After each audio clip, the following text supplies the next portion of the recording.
Ooh, this is just a very busy pattern. Lots to talk about. If you're a white Christmas fan, awesome. If you don't want to have to deal with a bunch of snow, it's a different story. System breaking out across the plains, northern plains into the upper Midwest. These are unfortunately blizzard-like conditions. Not talking major snow, but lots of wind to blow it around.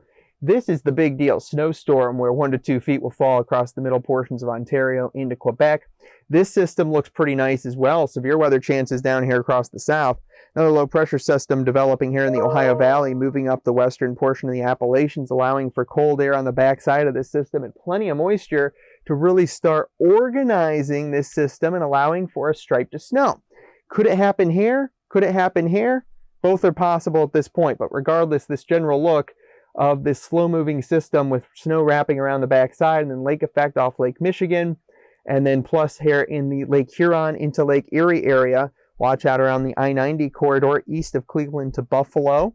Decent snow here being enhanced, and then there's the lake effect and possibly some lake effect across portions of upstate New York as well, with kind of a west to easterly wind direction with that. So we'll shut it off with some dry air across portions of Lake Michigan after not too long. Lots of upper air energy. This is at about 18,000 feet in the atmosphere. This is a big trough of low pressure digging in, phasing together, and this energy will become very strong and spin around. There'll be multiple troughs of low pressure kind of associated with that, embedded within the main area of energy. When you see that type of signature, you're typically going to see a pretty decent storm. As long as there's enough cold air and moisture, you're pretty good for major accumulations in spots. And that's what we think we're going to get. Major warm air, 40, 50s. Major cold air, flash freeze potential is pretty high. Rain to snow, and then a great amount of cold air. We're talking about temperatures dropping through the 20s and teens, even some single digits. As you wake up, as Santa makes the big journey Christmas morning, but it's not going to last too long. More mild air spreading in across portions of the Midwest and Great Lakes after that. Yeah, a lot to talk about. We're just in this very active pattern. Computer models, unfortunately, not in great agreement with each other at this point.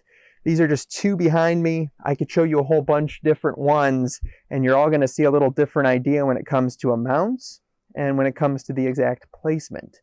So is it going to be something that's more west like this? Is it going to be something where it's more kind of in this orientation? Are you talking about an area of maybe 5 to 10 inches topping, or talking about 15, 20 inches topping? Still got some things to work out, kind of thinking a middle ground of that type of an approach. So lake effect winds down as we go throughout the next few days. Not too much going on across the middle of the country into the southeast, but we do get more active again across the Pacific Northwest. Couple systems swing on out, and that'll form another guy, possibly again for the Great Lakes. This is going to be your busy area, kind of up into this corridor still, up into portions of Canada. Maybe a little more lake effect on the backside through your holiday week in between.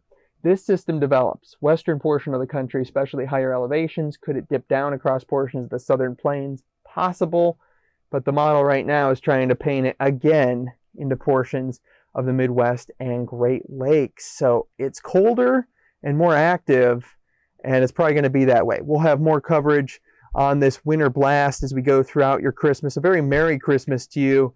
Thanks for watching. Take care.